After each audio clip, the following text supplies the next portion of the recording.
کاش اینو زودتر یاد گرفته بودم.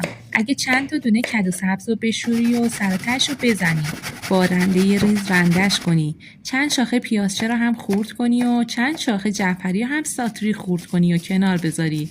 حالا به کدوی رنده شده، جعفری خورد شده، پیازچه نگینی، فلفل دلمه‌ای نگینی، نمک، فلفل، زردچوبه، پاپریکا و آویشن، کمی آرد و تخم مرغ رو اضافه کنی و خوب مواد رو با هم مخلوط کنی تا یک دست بشه. حالا تو تابه کمی روغن بریزی، مواد رو بریزی و بذاری با در بسته یه طرفش سرخ و طلایی بشه.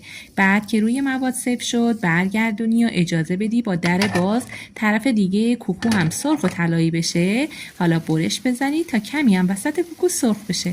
حالا شما یک کوکوی کدو سبز بی نهایت خوشمزه درست کردی که عطرش کل فضای خونه رو پر میکنه و قول میدم بعد غذاترین آدمام عاشقش میشن. این پست رو بفرست واسه اونایی که چربی خون دارن و عاشق امتحان کردن طعمای جدیدن. خودت هم درست کنه، از خوردنش لذت ببر. نوش جونتون باشه.